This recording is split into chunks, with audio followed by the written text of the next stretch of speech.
भगत तुलसीदास जी, भगत तुलसीदास जी, उनके मन में ख्याल आया कि मैं जगन्नाथपुरी की यात्रा करके आऊं, दर्शन करके आऊं, तीर्थ यात्रा करके आऊं। उनका अपना डेरा है, बहुत सारे शिष्य हैं, सबको छोड़कर वो चल पड़े तीर्थ यात्रा पर। भैंस से बोलिए धन गुरु नानक। जगन्नाथपुरी जाकर दर्शन किए। जगन्नाथपुरी जहां पर गुरु नानक पातशाह ने ये आरती उच्चारण की, घर से बोलिए धन गुरु नानक। गगन में थाल रव चंद दीपक, वहां पर ये आरती उच्चारण की थी गुरु नानक पातशाह ने जगन्नाथपुरी में।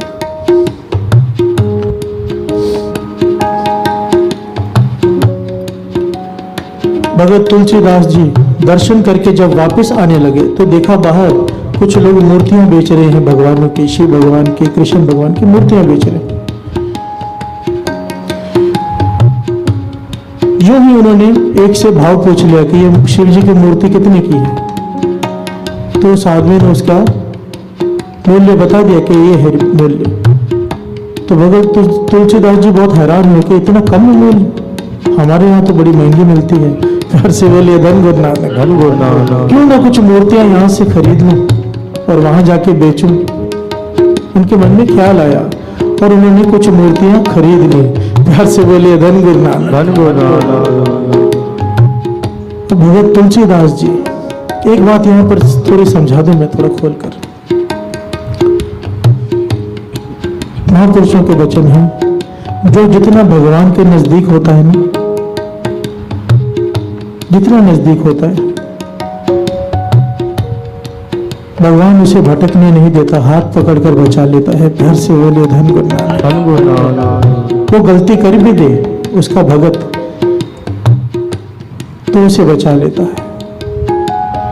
अब यहाँ पर तुलसीदास जी ने मूर्तियां खरीदी, वहां पर भगवान ने एक ब्राह्मण का वेश धारण किया और उनके डेरे में पहुंच गए।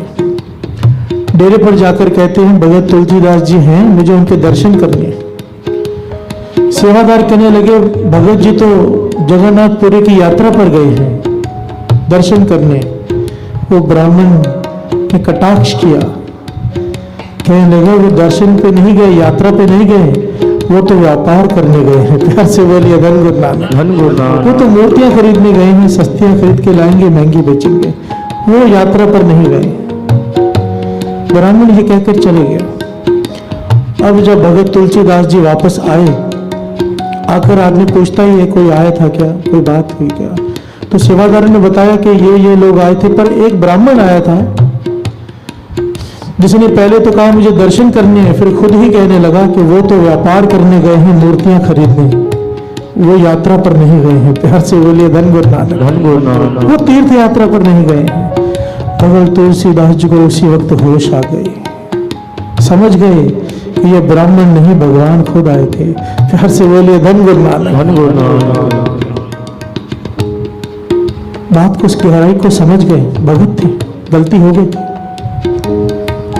ध्यान देना, दास जो बताना चाहता है, हमारी नजर में ये गलती है ही नहीं। प्यार से बोलिए धन गुरु नानक। धन गुरु नानक। हमारी नजर में तो ये कुछ भी नहीं, पर भक्तों की नजर में और भगवान की नजरों की बात कर रहा हूं।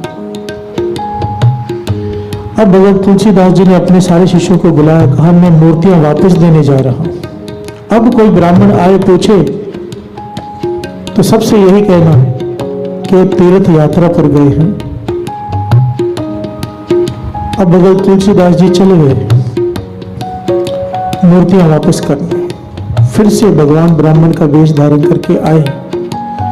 पूछा भगत तुलसीदास जी कहां पर हैं? शिष्यों ने कहा वो तीर्थ यात्रा पर गए हैं जगन्नाथपुरी। भगवान कहने लगे वो तीर्थ यात्रा पर नहीं गए हैं, वो तो मूर्तियां वापस करने गए हैं। प्यार से बोलिए धन गुरु नानक। धन गुरु नानक। अब जब भगत तुलसीदास जी वापस आए तो पूछा, तो कहा ब्राह्मण आए थे, वो ब्राह्मण देवता। उन्होंने फिर यही कहा कि इस बार भी वो तीर्थ यात्रा पर नहीं गए हैं, वो मूर्तियां वापस करने गए। अब भगत तुलसीदास जी ने कहा इस बार मैं सिर्फ और सिर्फ दर्शन करने जा रहा हूं, ना कुछ लेकर आऊंगा ना कुछ लेकर जाऊंगा। प्यार से बोलिए धन गुरु नानक। इस बार ब्राह्मण देवता है तो बताना उन्होंने क्या कहा। भगत तुलसीदास जी गए केवल खाली हाथ, वहां पर गए, दर्शन किए, वापस आए, पूछा, कहने लगे हाँ ब्राह्मण देवता आए थे और बड़ी प्रसन्नता से कह के गए हाँ इस बार वो तीर्थ यात्रा पर जगन्नाथपुरी के दर्शन करने गए थे। प्यार से बोलिए धन गुरु नानक। क्या शिक्षा मिली इससे? बाबा आनंद सिंह जी महाराज के वचन, चाहे हरमंदिर साहिब जाओ, चाहे कहीं भी जाओ तीर्थ यात्रा पर, अगर नाम जपने के अलावा, दर्शनों के अलावा आपका कोई और उद्देश्य है तो वो तीर्थ यात्रा है ही नहीं। प्यार से बोलिए धन गुरु नानक। हम यहाँ पर कैसे रखते हैं? मुझे इतने लोग मिलते हैं यहाँ पर, बाबा जी हरमंदिर साहिब दर्शनों को जा रहे हैं, उसके बाद कश्मीर जाएंगे, घूम के आएंगे, आने के टाइम फिर यहाँ जाएंगे वहां जाएंगे।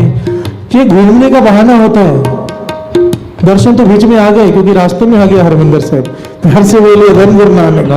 ये तीर्थ यात्रा नहीं, तीर्थ नाम है। बाबा आनंद सिंह जी महाराज के वचन कि कैसी वो तीर्थ यात्रा, अगर यहाँ पर आपका घर पे 2.5 घंटे का नेम है, तीर्थ यात्रा पर जा रहे हो, आपका नेम 10 घंटे का नहीं हुआ, 4 गुना नहीं बढ़ा, तो किस बात की तीर्थ यात्रा? ना यहाँ पर रहते हो, घर गृहस्थी संभालते हो, दुकान संभालते हो, कितने घंटे आपके काम में जाते हैं। अब तीर्थ यात्रा पे कुछ नहीं करना पड़ रहा, केवल दर्शनों के लिए जा रहे हो, पर नेम वही का वही है। जितने जपजी साहब जी के पाठ घर पे करते हो उतने ही यात्रा में कर रहे हो, तो कोई लाभ नहीं। प्यार से बोलिए धन गुरु नानक। इससे अच्छा तो घर में बैठ जाओ। तीर्थ यात्रा पर जा रहे हो, गाड़ी में जा रहे हो और गाने सुन रहे हो, फिल्में, कोई लाभ नहीं, घर में बैठ जाओ। प्यार से बोलिए धन गुरु नानक। या तो फिर ये मत कहो कि तीर्थ यात्रा पर जा रहे हो, अब घूमने जा रहे हो, इसका कोई फल नहीं है। गुरु गोविंद सिंह जी महाराज ने इसीलिए तो शब्द उच्चारण किया, साच कहूं सुन लियो सबे, जिन प्रेम कियो तिन ही प्रभ पायो। कहां पायो? जो दो लोचन मूंद के बैठो, बक ध्यान लगायो, नहात फिरियो लिए 7 समुद्रन, लोक गयो पर लोक गवायो, दास कियो बिख्यान सो बैठ के, ऐसे ही ऐसे सो बैस बितायो। साच कहूं सुन ले हो सबे, जिन प्रेम कियो। प्रेम क्या है? बाबा कुंदन सिंह जी के वचन, जहां नेम है वहीं पर प्रेम है। प्यार से बोलिए धन गुरु नानक। अगर तीर्थ यात्रा पर जा रहे हो, आपका नित्यनेम नहीं बढ़ा, रास्ते में ताश खेलते हुए जा रहे हो, बातें करते हुए, मस्ती मजाक करते हुए जा रहे हो, कोई लाभ नहीं। तीर्थ यात्रा नहीं है वो। तीर्थ यात्रा का मकसद एक है, तीर्थ नाम है, नाम। तीर्थ यात्रा पे आपका नेम 4 गुना कम से कम बढ़ना चाहिए, कम से कम। एक बैन लगा के जाते हैं घर से, पातशाह मैं तीर्थ यात्रा पर जा रहा हूँ, मेरे से सेवा लेना कि आने तक, जाने आने तक मेरे कम से कम 250 पाठ श्री जपजी साहब जी के एक्स्ट्रा हो जाए। प्यार से बोले धन गुरु नानक। 51 पाठ सुखमनी साहब जी के एक्स्ट्रा हो जाए इतने दिनों में, ये हो नेम। फिर बाबा जी कहते थे, बाबा जी के वचन, तू बाद में पहुंचेगा हरमंदिर साहिब, गुरु रामदास जी पहले तुझे उड़ीक रहे होंगे। प्यार से बोले धन गुरु नानक, धन गुरु नानक। फिर जो इच्छा लेके जाओगे वो इच्छा पूरी भी करके आओगे, क्योंकि आप जा रहे हो तीर्थ यात्रा। वहां पर जाकर कोई बिजनेस का काम करने जा रहे हो और साथ में दर्शन कर लिए नहीं। तीर्थ नाम है,